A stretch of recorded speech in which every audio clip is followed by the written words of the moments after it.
Saudara masih bersama Kepala Badan Kependudukan dan Keluarga Berencana Nasional BKKBN Hasto Wardoyo. Pak Hasto, selamat malam.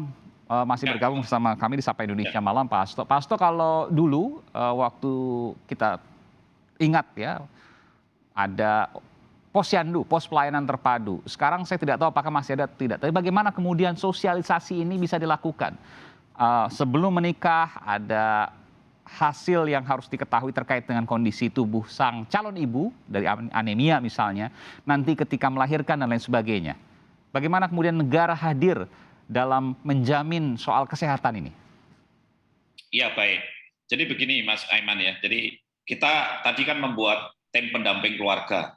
Kemudian mulai Januari ini kita sosialisasikan agar sebelum menikah, 3 bulan sebelum menikah, itu tidak hanya dikonseling, tetapi dilakukan pemeriksaan. Dan pemeriksaannya sederhana dan murah dan bisa dilakukan di pelosok-pelosok. Ya. Karena pemeriksaannya hanya 4 hal saja cukup. 1, tinggi badan. 2, berat badan. 3, lingkar lengan atas. Kemudian yang keempat adalah HB. HB itu bidan-bidan bisa meriksa. Di Ya. desa bisa diperiksa. HB itu mudah sekali. Bahkan setiap orang bisa memeriksa kalau punya alatnya ya, langsung. Betul, iya, karena ini seperti rapid test itu, Ya, ya. diteteskan saja udah kelihatan HB-nya berapa. Nah, Ya.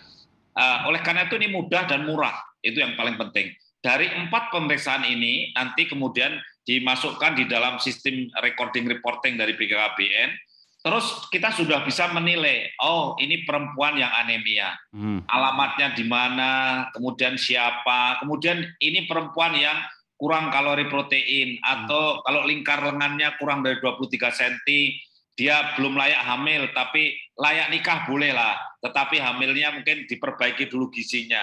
Ini bisa kita berikan konseling secara virtual juga. BKKBN menyiapkan platform untuk kemudian bisa memberikan konseling secara virtual. Siapa yang anemia akan kita kirim nasihat-nasihat, dia bisa ambillah obat tambah darah di puskesmas, ada BPJS juga gratis, tambah darah murah sekali, kalau toh beli murah sekali. Oh, ada. Ini lewat apa Pak Hasto? Lewat situs atau seperti apa? Atau perwakilan BKKBN di daerah misalnya? Ya. Kalau aplikasinya memang kita membuat seperti Peduli Lindungi, tapi namanya LC-Mail ya. Ini kita akan sosialisasikan. Oh, ini belum launching ya? Belum di... Besok tanggal 22 insya Allah launching. Maka ini kan Oh, kita pas hari Ibu. Iya, sosialisasi terus itu kita lakukan. Apa namanya, boleh dieja Pak Hasto? Namanya LC-Mail, jadi elektronik siap nikah siap hamil, begitu. 5 Charlie LC-Mail, iya. LC Mile. Ya.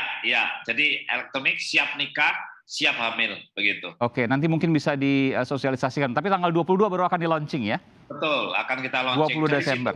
Oke, jadi isinya apa aja itu? Kalau saya minta bocoran sebelum launching, sebelum diluncurkan. Boleh. Jadi isinya mereka yang mau nikah harus mengisi informasi tentang tadi 4 hal tadi. Yang baru mau nikah. Mengisinya 3 bulan sebelumnya. Kemudian setelah diisikan, maka akan mendapatkan satu informasi balasan bahwa dia termasuk anemia atau tidak. Kalau anemia harus bagaimana? Tentu BKKBN tidak akan mengobati, yang mengobati ini ranahnya Kementerian Kesehatan dan Dinas Kesehatan daerah. Ya, dia akan bisa datang ke puskesmas ataupun ke fasilitas kesehatan swasta lainnya. Saya yakin bahwa mereka prewedding yang mahal aja dibela-belain mau, apalagi ini prekonsepsi, hanya pemeriksaan yang murah, tapi penting untuk mencegah stunting dan untuk kecerdasan kesehatan anaknya. Kemudian yang kedua, isinya juga tentang pada saat masalah hamil. Setelah hamil kita minta data, kapan mensnya terakhir, kemudian apakah ada kehamilan yang penyakit yang membuat risiko tinggi. Ada beberapa pertanyaan yang kita tuangkan di situ yang sifatnya sederhana, tidak terlalu complicated. Kemudian bagian yang ketiga juga cukup sederhana, hanya lahirnya panjangnya berapa, beratnya berapa, umur kehamilannya berapa. Itu sudah cukup sekali. Karena kalau kita tahu pada saat lahir panjang badannya bayi kurang 48 cm, kemudian beratnya kurang 2,5 kilo, maka kita akan bergegas ini. Ini orangnya di mana, alamatnya di mana. Ini ASI-nya harus eksklusif, tidak boleh lewat 1000 hari kehidupan pertama, panjangnya harus sudah tercapai atau Oke, tingginya udah ini menarik Pak Hasto tadi, mohon maaf saya potong. Jadi ketika misalnya nanti, ini kan ada interaksi ya, bahwa ya, si masyarakat lalu kemudian mengisi lewat aplikasi LCMail itu, lalu ya, kemudian ya katakanlah terindikasi stunting karena anaknya lahir dalam kondisi di bawah standar. Apa ya. yang dilakukan BKKBN dalam hal ini? Ya, contoh begini, kalau nanti setiap hari kan kita ini ada yang melahirkan sekitar 12.000 Ya, sampai 15.000 luar per biasa. hari ya. Ya, di Indonesia ini. Kita dari yang lahir 12.000 langsung harusnya kita hari ini lahir 12.000, hari ini tahu mana yang panjangnya kurang 48 cm. Dari situ kita akan kirim informasi konseling secara virtual kepada mereka untuk dia nasihat-nasihatnya. Misalkan kalau yang masih baru lahir, nasihatnya diantaranya ASI eksklusif, harus betul-betul eksklusif, jangan diberi makanan yang lainnya. Kemudian juga kontrol ke puskesmas terdekat atau ke dokter yang terdekat. Jadi nasihat-nasihat medis akan kita berikan, tentu dalam hal ini treatmentnya kita serahkan kepada fasilitas kesehatan terdekat. Ini contoh saja. Jadi bimbingan jarak jauh ya, kurang lebih begitu. Meskipun tidak melaksanakan, tidak punya perangkat di daerah, tapi akan diarahkan nanti ke daerah kemana saja, puskesmas dan lain sebagainya. Betul, dan kita punya perangkat di daerah dalam bentuk tim pendamping keluarga, jumlahnya 600.000. Sehingga kan ini secara virtual kita berikan, secara offline juga kita kontrol gitu. Sehingga kita ada serangan udara, ada serangan daratnya lah gitu, supaya sama-sama betul-betul mengawal keluarga. Dan gitu. ini bukan hal yang remeh-temeh karena ini bicara soal generasi bangsa. Betul, betul. Kita harus menyadari bahwa setelah COVID ini selesai, kita harus berpikir seberapa dalam dampak COVID terhadap masalah kualitas SDM. Seperti cita-cita Pak Presiden di periode yang kedua ini kan kualitas SDM untuk menuju Indonesia maju. Dan ingat ada bonus demografi yang tidak boleh diabaikan gitu. Saya kira ini penting sekali. Gitu. Oke, tadi Pak Hasto menyebut Presiden, saya ada informasi terkait hal itu. Presiden Joko Widodo meminta Badan Kependudukan dan Keluarga Berencana Nasional BKKBN bergerak cepat untuk mengatasi masalah stunting sejak dini di Indonesia. Berikut adalah pernyataan dari Presiden Jokowi, saudara. BKKBN memegang kendali pencegahan stunting mulai saat ini. Sehingga pada saat Indonesia emas itu yang muncul adalah keluarga-keluarga yang sehat, keluarga-keluarga yang produktif, keluarga-keluarga yang betul-betul memiliki kualitas. Jadi targetnya Indonesia emas 2045. 0% stunting, apakah bisa seperti itu Pak Hasto? Ya saya kira tidak ya, karena Pak Presiden mentargetkan 14% itu aja sudah target yang luar biasa. Itu kan 2024, kalau kita bicara 2045? Oh iya, kalau 2045 tentu harusnya kita menuju ke angka 5% seperti Singapura ya. Singapura saja masih ada stunting? Iya, masih 4, sekian persen. Bagaimana sekitar 7 juta penduduk di sana masih ada stunting dengan angka penduduk yang kecil, lalu kemudian pemerintah yang begitu powerful ya dan sentralistik. Bagaimana kemudian bisa tetap ada stunting di sana? Bisa Anda ceritakan pengalaman di Singapura? Ya, karena begini ya, saya kira populasi itu akan memenuhi kaidah kurva normal ya. Kurva normal itu ada yang ekstrim sehat, ada yang rata-rata, ada yang tidak sehat. Saya kira sebab stunting itu suboptimal health dan suboptimal nutritional.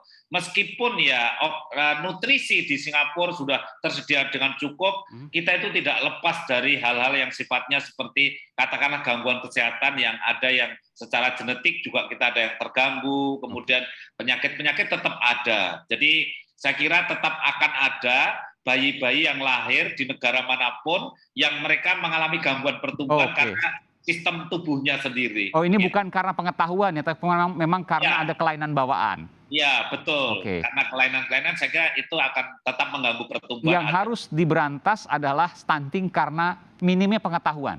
Betul, karena minimnya pengetahuan, kemudian juga kurang optimal nutrisi, dan sakit-sakitan yang harusnya preventable. Jadi sebagai contoh TBC.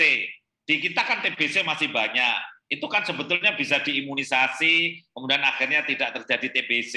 Di kita katakanlah masih banyak yang diare. Harusnya kalau air bersihnya cukup, kemudian dia bersih, lingkungannya tidak diare. Di kita masih ada jamban yang tidak sehat. jaraknya dengan sumurnya dekat dan jambannya meresap ke sumur. Akhirnya kita tercemar, airnya tercemar. Di kita masih begitu. Sehingga akhirnya masih ada yang diare, demam, batuk, pilek, dan semuanya masih sering terjadi. Itulah yang harus kita atasi. Kalau itu diatasi ya bisalah menuju 14% dan kemudian sampai di bawahnya. Iya. Begitu. Dan yang terparah adalah ketika tidak mendapat pengetahuan, lalu kemudian ia makin parah, atau yang mungkin mengalami kelainan bawaan karena juga tidak ada pengetahuan sehingga anaknya semakin parah. Betul. Iya. Apa yang bisa disampaikan Pak Hasto terakhir untuk semua calon pengantin? Ini saya garis bawahi calon pengantin. Karena sekarang juga selepas pandemi ini ya, mudah-mudahan kita akan turun ke endemi dan seterusnya. Mudah-mudahan ini juga sudah semakin banyak sekarang resepsi pernikahan, rencana pernikahan. Apa yang bisa disampaikan untuk mereka semua ini untuk anaknya agar jangan stunting? Jadi begini, mereka yang mau nikah, kami sampaikan informasi bahwa di Indonesia itu ada sekitar 2 juta, mendekati 2 juta yang nikah setahun. Dari 2 juta yang nikah setahun, itu sekitar 1,6 juta hamil di tahun pertama pernikahan. Dari 1,6 juta yang hamil itu, kalau stuntingnya 27%, masih sekitar 400.000 yang stunting. Oleh karena itu, marilah ini yang sangat bisa dicegah, karena ini belum lahir, baru mau nikah gitu ya. Jadi pesan saya, tadi sudah saya sampaikan, jangan fokus pre-wedding, tapi fokus pre-konsepsi, perbaikan gizi calon ibu. Ada hal yang penting saya sampaikan di sini. Hamil di bulan-bulan pertama, ini adalah hamil yang periode yang sangat penting. Karena disitulah menentukan mau cacat, mau kelainan kongenital, dan juga gangguan-gangguan lain. Kita tahu organogenesis, pembentukan organ-organ selesai pada 56 hari pertama kehidupannya setelah ketemu sel telur sperma. Makanya jangan abaikan orang hamil, orang mau hamil, jangan hamil kalau tidak berencana, persiapkan baik-baik, dan pesan saya jangan terlalu, ini penting Mas Aiman ya. Jangan terlalu muda, artinya kurang dari 20 tahun. Jangan terlalu tua, umur 35 tahun masih ingin hamil. Jangan terlalu sering homal hamil. Sebelum 3 tahun sudah hamil, sudah hamil melahirkan. Anaknya jadi cemburu. Kemudian yang terakhir, jangan terlalu banyak. Di seluruh dunia, evidence base membuktikan bahwa memang 2 anak lebih sehat. Artinya anak ketiga, keempat, kelima, dari sanalah banyak kematian ibu, kematian bayi. Ini hasil kajian baik kesehatan maupun psikologis ya? Betul. Dan sebagai penutup, bahwa derajat kesehatan bangsa diukur dari kematian ibu dan kematian bayinya. Oleh karena itu mudah-mudahan program percepatan penurunan stunting ini sekali dayung, tetapi kematian ibu, kematian bayi turun, juga stuntingnya turun. Sehingga memperbaiki derajat kesehatan bangsa. Kalau kita bicara, kapan kita mungkin bisa tekan terus mirip dengan Singapura, 5% misalnya? Wow. Wah, saya tidak bisa bayangkan ya, karena apa?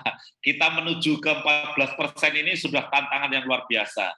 Kita tahu sebelum pandemi, setiap tahun turunnya rata-rata masih sekitar di bawah 2% per tahun itu.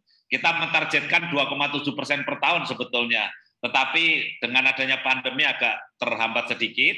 Sedangkan sekarang menuju 2024 saja, itu untuk menuju 14% tinggal 2,5 tahun. Bisa dibayangkan, setahun harus menurunkan 5%. Kalau seandainya menuju angka 14%, begitu. Ya, kerja berat sekaligus juga kerja yang begitu banyak manfaatnya karena ini bicara soal generasi bangsa Indonesia ke depan. Terima kasih Pak Hasto Wardoyo, Kepala Badan Koordinasi Nasional Keluarga Berencana Nasional Indonesia. Terima kasih telah memberikan informasi di Sapa Indonesia Malam. Sehat selalu Pak Hasto. Terima kasih. Baik. Selamat malam.